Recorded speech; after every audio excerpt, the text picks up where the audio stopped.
Kära församlingar och medarbetare i Svenska kyrkan i utlandet.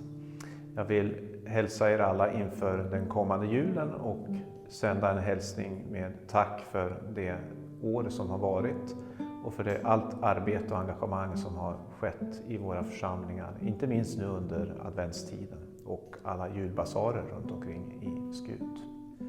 Men framförallt naturligtvis vill jag hälsa er alla en fridfull och välsignad jul, där vi nu förbereder oss för att ta emot fridsfursten i världen och i våra liv, som ska födas och lindas av Maria och lägga i stallets krubba.